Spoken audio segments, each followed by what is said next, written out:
भारत के राष्ट्रपति द्वारा पद्म पुष्प दिए जाने पर दीदी मां का सम्मान किया। खंडवा जिले की तीर्थ नगरी ओमकारेश्वर में प्रथम शक्तिपीठ कोटि के तत्वाधान में रविवार को गुरु पूजन एवं वृद्धा पुष्पन वात्सल्य मूर्ति पूज्य दीदी मां का तय संत भरा जी नागरिक अभिनंदन महोत्सव श्रद्धा एवं हर्ष उल्लास के साथ मनाया गया। इस अवसर पर दीदी मां ने गुरु की महिमा पर प्रकाश डालते हुए अत्यंत प्रभावी उद्देश्य दिया। दीदी ने कहा कि किसी साधन को सतगुरु का मिलना अत्यंत सौभाग्य की बात है। गुरु अनुशासन की छीनी से शिष्य को गढ़ता है। दीदी मां ने कहा कि जब रचनात्मक विचार व्यवहार में बदलते हैं तो परिवर्तन आता है। हमें प्रत्येक भारतवासी के चेहरे पर मुस्कान लाने के लिए समर्पण एवं निष्ठा के साथ प्रयास करने होंगे। दीदी मां ने भक्तों के समक्ष अपने गुरु परमानंद जी महाराज की कृपा और राम जन्म भूमि आंदोलन से जुड़े स्मरण साझा किया।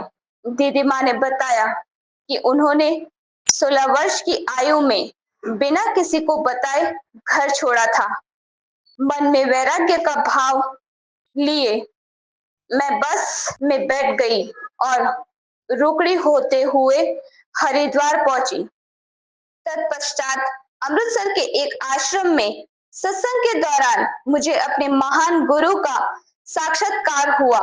आश्रम में अनेक देवी प्रियमान महापुरुष मौजूद थे। उनके बीच मेरे गुरुदेव बैठे थे। मैंने देखते ही गुरुदेव के चरणों में माथा टेका और फिर उनके चरणों से मेरा माथा नहीं उठा।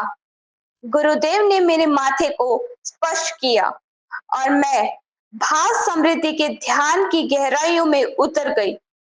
गुरुदेव ने मुझे संन्यास की दीक्षा दी और संत भरा नाम दिया। गुरुदेव के रूप में ईश्वर मुझे मिले। दीदी मां के राज जन्म भूमि आंदोलन के दौरान कार सेवकों पर अत्याचार की बातें बताई और मंदिर निर्माण में कार सेवकों के बलिदान का भावपूर्वक स्मरण किया। उन्होंने कहा कि राज जन्म भूमि आंदोलन के दौरान गुरुदेव ने ही मेरी रक्षा की। दीदी मां ने कहा राम मंदिर निर्माण के पश्चात मेरे गुरुदेव ने मुझे देश में सामाजिक समरसता के प्रसार का दायित्व सौंपा है। दीदी मां ने उपस्थित भक्तों के उच्च नीच भेदभाव के ऊपर उठने तथा सेवा का वचन मांगा। दीदी मां ने महिलाओं और बालिकाओं को मर्यादा और माता पिता का सम्मान करने की प्रेरणा दी। दीदी मां ने कहा कि बालिकाएं उच्च खल नहीं बने, रील बनाकर अपने चरित्र का पतन नहीं करे और इजराइल की वीर नारियों की तरह वीरबाला बने। राष्ट्रीय स्वयंसेवक संघ की अखिल भारतीय सेवा प्रमुख पराग अभ्यंकर ने राम जन्म भूमि आंदोलन में दीदी मां ने महती योगदान पर विस्तार पूर्वक प्रकाश डाला और कहा दीदी मां के उद्देश्य सौगन राम की खाते हैं, मंदिर वही बनाएंगे ने संपूर्ण भारतवासियों को एक छोड़ दिया। दीदी मां की ओजस्वी वाणी सुनकर नौजवान जागे और अयोध्या में राम मंदिर के निर्माण पर मांग प्रस्तुत हुआ।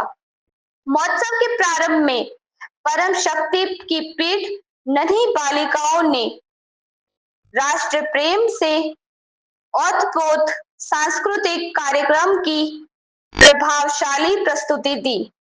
इस दौरान राष्ट्रीय स्वयंसेवक संघ के वरिष्ठ प्रचारक व विश्व हिंदू परिषद बजरंग दल मेरठ व उत्तराखंड के क्षेत्र संगठन मंत्री सोहन सोलंकी, परम शक्तिपीठ की संचालिका साध्वी साक्षी चेतना दीदी, विधायक राजकुमार मेव, भाजपा जिलाध्यक्ष नन्हा ब्रह्माणे, विधायक कंचन तत्वे, विधायक सचिन बिरला, विधायक नारायण पटेल, अनंत केनाडकर सहित बड़ी संख्या में आसपास एवं दूरस्थ प्रदेशों के श्रद्धांजलुओं बड़ी संख्या में उपस्थित थे।